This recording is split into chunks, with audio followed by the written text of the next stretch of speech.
will talk about lysosomes. Okay, so let's start with lysosome. Lysome means lysis, zoom means body. वैसा body जो lysis करे, ठीक है, उसको हम लाइसोसोम बोलते हैं, ठीक है।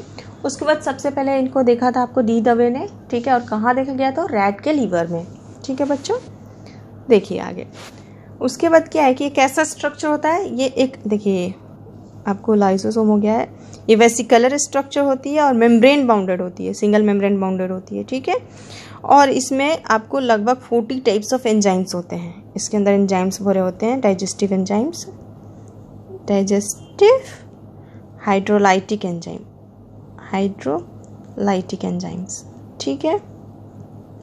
इसको एसिड हाइड्रोलाइसिस भी बोलते हैं, एसिड हाइड्रोलाइसिस, ठीक है। तो देखिए ऑलमोस्ट 40 टाइप्स के होते हैं, 40 to 50 टाइप्स इसमें एंजाइम्स होते हैं। उसके बाद ये बनता कैसे है, ठीक है। तो जो ये मेम्ब्रेन बाउंड वेसिकुलर स्ट्रक्चर है formed by process of packaging in Golgi apparatus, ठीक है। गोल्जी ऑपरेटस में जो भी पैकेजिंग होती है, प्रोसेसिंग होती है, उसी के बाद ये सेल के अंदर ही कुछ वेसिकुलर फॉर्म जो होती है वो फॉर्मेशन होकर के सेल के अंदर ही रहती है, जिसके अंदर हाइड्रोलाइटिक एंजाइम्स भरे होते हैं, ठीक है। तो ये आफ्टर प्रोसेसिंग एंड पैकेजिंग के बाद गोल्जी कॉम्प्लेक्स से ही ये जो है फॉर्मेशन होता है इनका। एक्चुअली इसके अंदर जो एंजाइम्स होते हैं वो तो बना होता है एंडोप्लाज्मिक रेटिकुलम में, ठीक है, मैं आपको आगे समझाऊंगी, आप देख दो।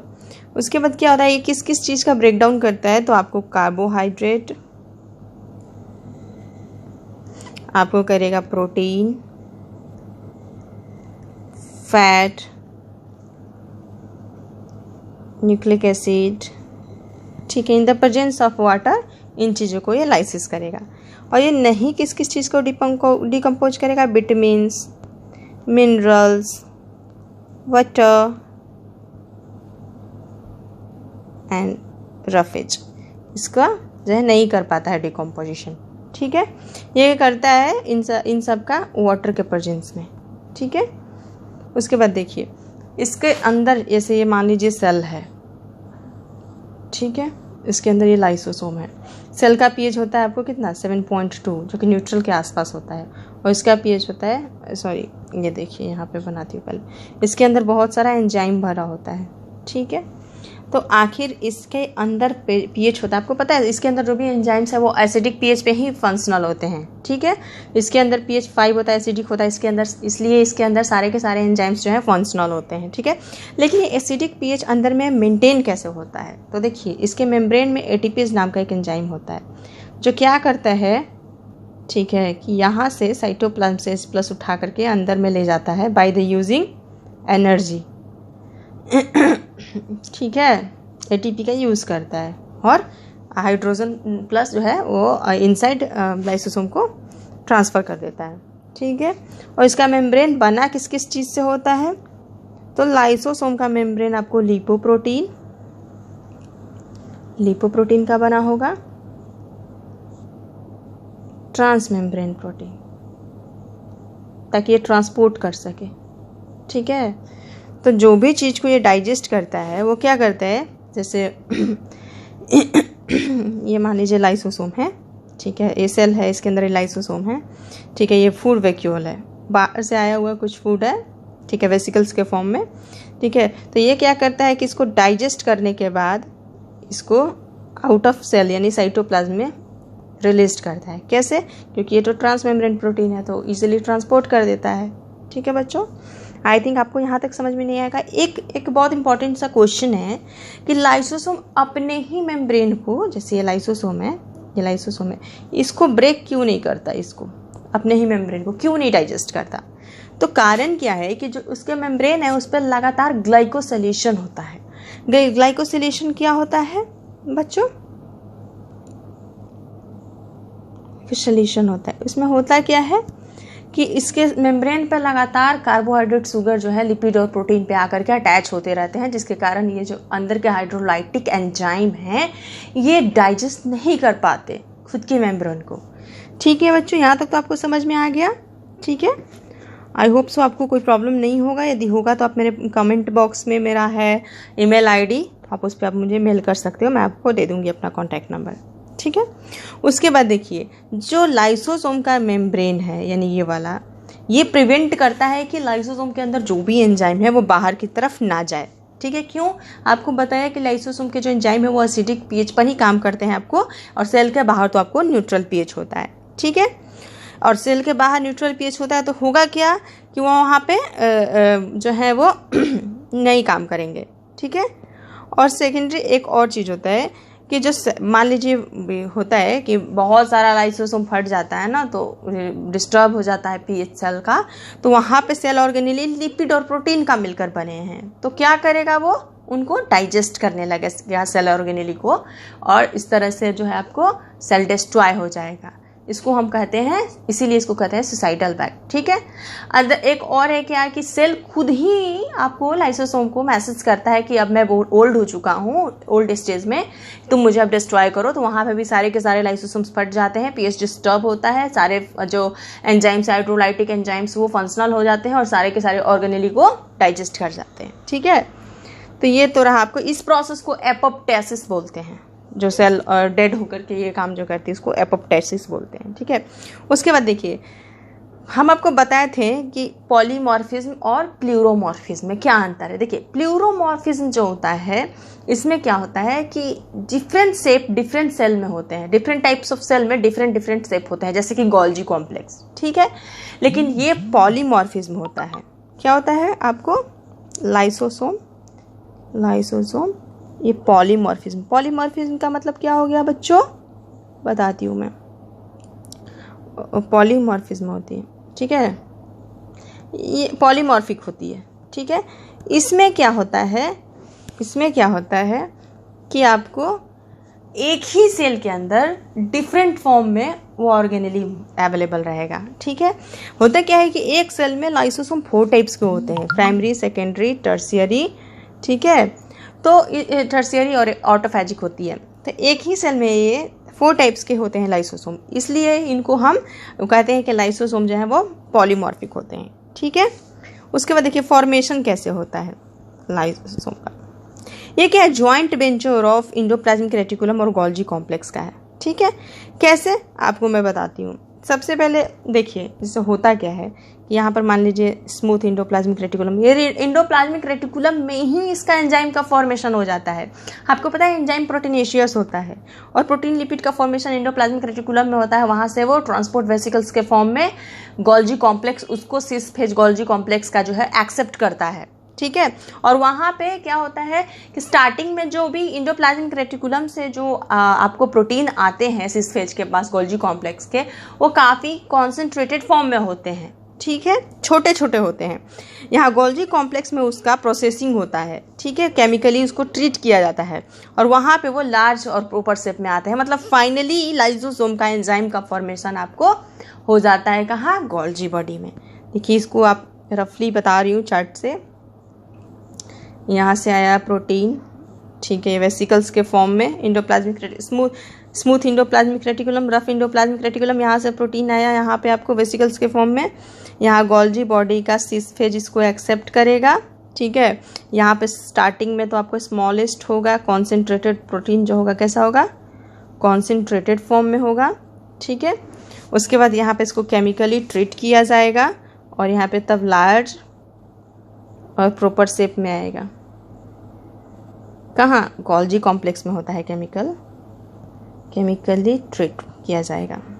ठीक है, और तब वो रिलीज आउट हो जाएगा कहाँ, रिलीज साइटोप्लाज्म में, रिलीज थ्रू ट्रांसफेज। आपको बताए थे गोल्जी कॉम्प्लेक्स का सिस फेज और ट्रांसफेज, सिस फेज टुवर्ड न्यूक्लियस और trans phase toward plasma membrane.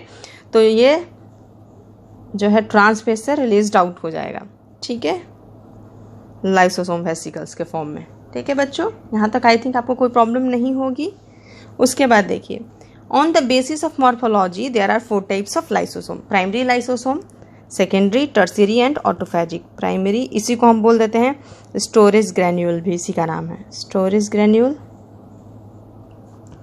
Secondary lysosome इसका क्या नाम है, डाइजेस्टेड वैक्यूल।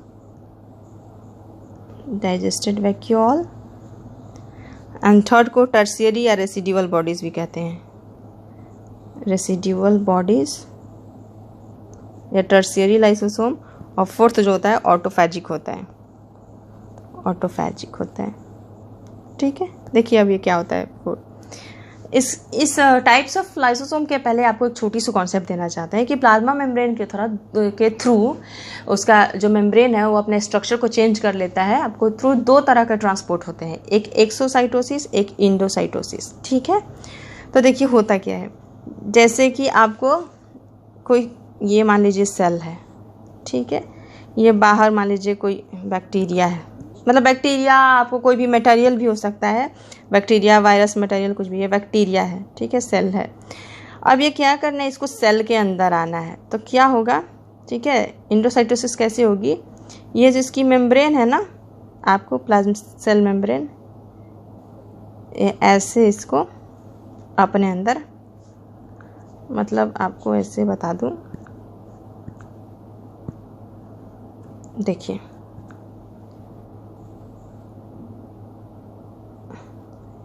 यहाँ वायरस इस तरीके से आएगा, वायरस, ठीक है। सॉलिड पार्टिकल दो तरह से आता है, एक सॉलिड आता है और एक लिक्विड आता है, ठीक है।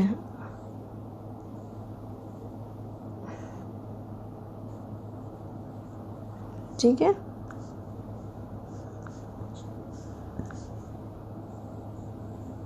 देखिए इसमें बताते हैं, जैसे किसी सॉलिड पार्टिकल को आना है, ठीक है, और एक तरफ से मान लीजिए आपको एग्जांपल दे रही हूँ, दो तरह का ट्रांसपोर्ट होता है, नाम है इंडोसाइटोसिस और एक्सोसाइटोसिस। पहले मैं आपको इंडोसाइटोसिस बता रही हूँ, ठीक है। यदि बाहर से कोई भी सॉलिड पार्टिकल आता है सेल के अंदर, ठीक है, ये अंदर आने के बाद तो आपको पता है वेसिकल्स के फॉर्म में आएगा, ठीक है। यहाँ से कोई लिक्विड आ रहा है सेल के अंदर, ये भी वेसिकल्स के फॉर्म में आएगा। तो यदि लिक्विड आ रहा है, इसको बोल देते हैं, ये दोनों के दोनों इंडोसाइटोसिस का मैं आपको समझा रही हूँ। यदि लिक्विड आ रहा है तो इसको हम बोल देंगे पिनोसाइटोसिस,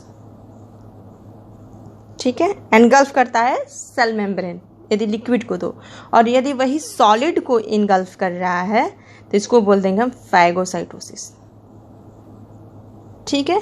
और होता क्या है कि सेल के अंदर कुछ वेस्ट मटेरियल होते हैं जिसको कि बाहर भेजना होता है, ठीक है, सेल मतलब साइटोप्लाज्म से। तो क्या करता है कि मान लो ये वो भी वेसिकल्स के फॉर्म में ही जाएगा, ये वेसिकल्स है, इसके अंदर वेस्ट मटेरियल भरा हुआ है, तो ये क्या करेगा, सबसे पहले अपने आप यहाँ पे प्लाज्मा मेम्ब्रेन में आके चिपक जाएगा, ठीक है। और फिर क्या होगा कि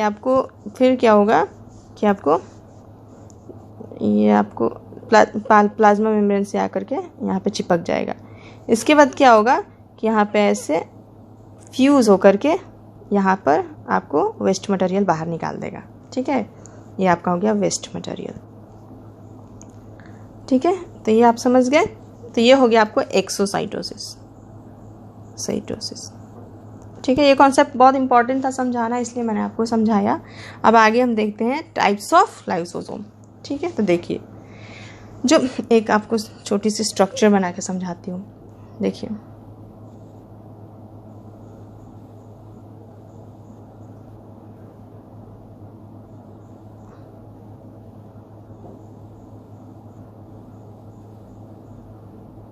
ठीक है,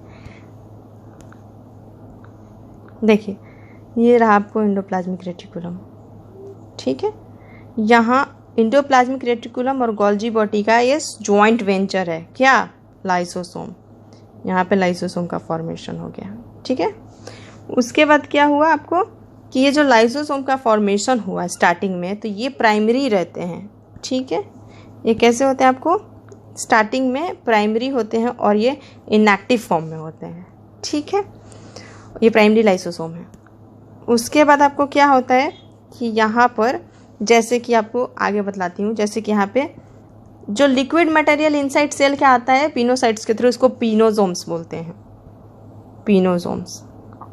और जो सॉलिड आता है उसको फैगोसोम्स बोलते हैं,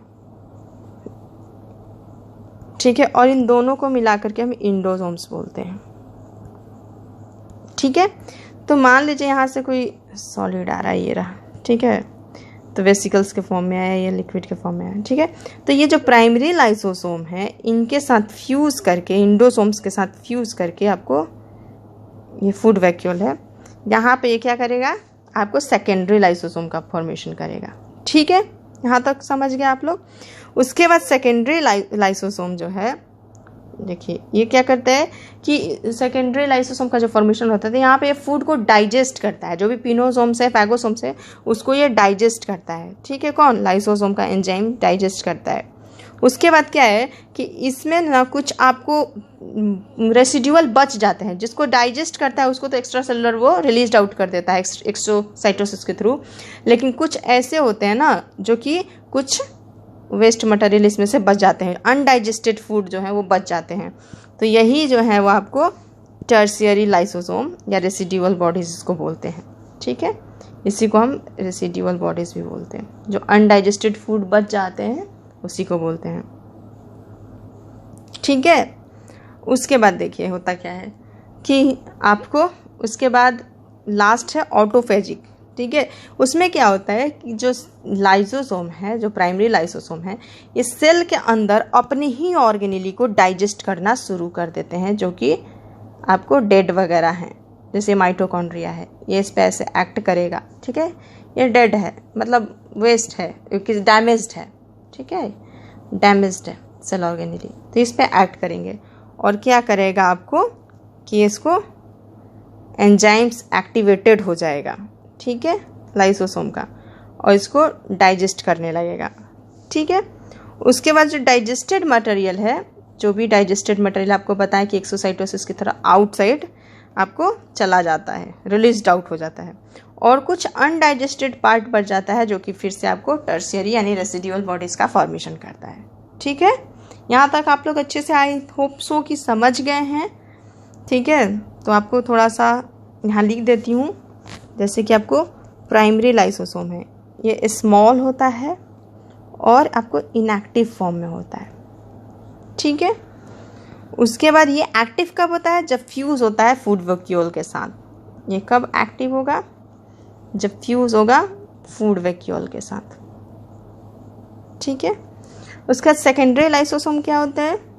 ये जो होता है आपको सेकेंडरी लाइसोसोम, ये क्या होता है आपको प्राइमरी लाइसोसोम और इंडोसोम्स के फ्यूजन से बनता है। फ्यूजन से जो बनता है इसको सेकेंडरी लाइसोसोम बोलते हैं। यहाँ पर एंजाइम एक्टिवेटेड होता है, एक्टिवेटेड हो जाता है और डाइजेशन होता है। ठीक है, और डाइजेस्टेड फूड जो है रिलीज्ड आउट हो जाता है। डाइजेस्टेड फूड रिलीज्ड आउट हो जाता है, रिलीज्ड आउट हो जाता है साइटोप्लाज्म से बाहर, सेल से बाहर। ठीक है, यहाँ तक आप लोग समझ गए। उसके बाद होता है आपको टर्शियरी लाइसोसोम। ठीक है, ये क्या होता है? जो भी अनडाइजेस्टेड मटेरियल है वो लेफ्ट हो जाती है। ठीक है, वो लेफ्ट हो जाती है। और उसके बाद क्या होता है कि टर्शियरी लाइसोसोम जो है प्लाज्मा मेम्ब्रेन के साथ फ्यूज़ हो जाता है और रिलीज्ड आउट कर देती है इस रेसिड्यूअल मटेरियल को थ्रू एक्सोसाइटोसिस। ठीक है, उसका फोर्थ होता है आपको ऑटोफेजिक। आपको बताया कि इसमें सेल अपने ही ऑर्गेनेली को डाइजेस्ट करता है। ये फॉर्म्ड होता है प्राइमरी लाइसोसोम और डिस्ट्रॉयड या डैमेज्ड जो भी सेल ऑर्गेनेली है, डिस्ट्रॉयड सेल ऑर्गेनेली। ठीक है, यहाँ पर भी एंजाइम जो है वो एक्टिवेट होगा, डाइजेस्ट करेगा और मटेरियल आउटसाइड भेजेगा, और जो अनडाइजेस्टेड पार्ट है फॉर्म कर देगा टर्शियरी लाइसोसोम का। ठीक है, टर्शियरी लाइसोसोम का। ठीक है, यहाँ तक आपको कोई प्रॉब्लम नहीं है। ठीक है, इसलिए लाइसोसोम को डस्टबिन कहा जाता है, क्योंकि यूजलेस ऑर्गेनेली को अपने अंदर डाइजेस्ट कर जाता है। ठीक है, देखते हैं फंक्शन ऑफ लाइसोसोम। देखिए करता क्या है, ये इंट्रा सेलुलर डाइजेशन में हेल्प करता है, एक्स्ट्रा सेलुलर डाइजेशन में हेल्प करता है और सेलुलर डाइजेशन में हेल्प करता है। इंट्रा सेलुलर डाइजेशन जैसा कि मैंने आपको बता दिया, कौन कौन सा आपको, ये हो गया हेटेरोफैजिक। मैंने आपको ये बताया कि बाहर से जो भी बैक्टीरिया, वायरस या जो भी वेस्ट मटेरियल सेल के अंदर आती है तो उसको ये डाइजेस्ट करता है। ठीक है, इसको हम बोल देंगे हेट्रोफैजिक। ठीक है, और सेकंड होती है आपको ऑटोफैजिक। इसमें क्या होती है, आपको बताया कि जो भी डिस्ट्रॉयड और डैमेज्ड सेल ऑर्गेनेली है उसको लाइसोसोम जो है वो डाइजेस्ट करता है। ठीक है। तो ये हो गया इंट्रासेलुलर डाइजेशन। उसके बाद आपको एक्स्ट्रा सेलुलर डाइजेशन क्या क्या हुआ देखिए। इसमें जैसे कि हुआ क्या कि सेल जो है, जो लाइसोसोम है, अपनी एंजाइम्स को सेल से बाहर सेक्रेट करता है, ठीक है, किसी चीज़ को डाइजेस्ट करने के लिए। देखिए कैसे, जैसे कि आपका स्पर्म हो गया, ठीक है, यहाँ पे आपको पता है एक्रोसोम होता है, ठीक है। जैसे ही ये ऐसे, तो यहाँ पे इनएक्टिव फॉर्म में एंजाइम होता है, ठीक है, वेसिकल्स के फॉर्म में, इनएक्टिव फॉर्म में एंजाइम होता है, ठीक है। जैसे ही ये ओवम के कांटेक्ट में आता है तो ये अपने वेसिकल्स जो है इसके कांटेक्ट में आते ही एक्टिव हो जाता है, ठीक है। और एक्टिव होने के बाद तब ये इसको पेनिट्रेट, स्पर्म जो है ओवम को पेनिट्रेट करता है, ठीक है। तो यहाँ पे क्या करता है, सेल के बाहर अपने वेसिकल्स को ये सेक्रेट करता है, ठीक है। उसके बाद एक्रोसोमल रिएक्शन होता है, उसके बाद वो पेनिट्रेट करता है। तो ये एक्स्ट्रा सेलुलर डाइजेशन हो गया। सेकंड हो गया आपको क्या कि जैसे हमारा नया बोन का फॉर्मेशन होता है, तो जो न्यू बोन का जब फॉर्मेशन होता है तो जो भी ओल्ड जो भी मटेरियल होते हैं वो मैट्रिक्स में होते हैं, और उनको जो है लाइसोसोम जो है, किसका लाइसोसोम, ऑस्टियोक्लास्ट का, जो है डाइजेस्ट कर जाता है, ठीक है। तो ये एक्स्ट्रा सेलुलर डाइजेशन हो गया। उसका सेलुलर डाइजेशन क्या होगा देखिए, हम इसका एक एग्जांपल आपको देके समझाते हैं। इसमें क्या होता है कि ऑटोलाइसिस होता है। ऑटोलाइसिस का मतलब क्या है कि अनवांटेड ऑर्गन ऑफ एम्ब्रियो जो होते हैं वो डाइजेस्ट कर दिए जाते हैं लाइसोसोम के थ्रू, ठीक है। जो भी अनवांटेड ऑर्गेनेल है, जैसे कि देखिए एक टेडपोल का हम एग्जाम्पल लेते हैं, ठीक है। मान लीजिए टेडपोल है, टेडपोल से जब फ्रॉग बनता है तो इसमें पता है आपको टेल होता है, ठीक है, ठीक है। इसके पास ऐसे टेल है, मैं ऐसे ही फिगर ड्रॉ कर रही हूँ, I know it's not good but रफली है, ये टेडपोल है, पता नहीं किस चीज़ की तरह लग रहा है। और ये जब है आपको फ्रॉग में जब चेंज होती है, ठीक है, जब ये फ्रॉग में चेंज होती है, ठीक है, ऐसे तो चूहा जैसा हो गया जब ये फ्रॉग में चेंज होती है तो इसके टेल नहीं होती। तो होता क्या है कि कैथेप्सिन नाम का एक एंजाइम्स होता है, पॉलीपेप्टाइड एंजाइम, वो लाइसोसोम जो है वही और हार्मोन्स को एंजाइम्स को निकालता है और इस टेल को डाइजेस्ट करता है। इसको प्रोग्राम्ड सेल डेथ बोलते हैं। आप लोगों को मैं बता चुकी हूँ प्रोग्राम सेल डेथ। इसमें क्या, इसको एपोप्टोसिस भी बोलते हैं, आपको पहले ऊपर समझा चुकी हूँ, एपोप्टोसिस, ठीक है। तो प्रोग्राम सेल डेथ को ही कहते हैं आपको एपोप्टोसिस। तो ये हो गया आपको सेलुलर डाइजेशन।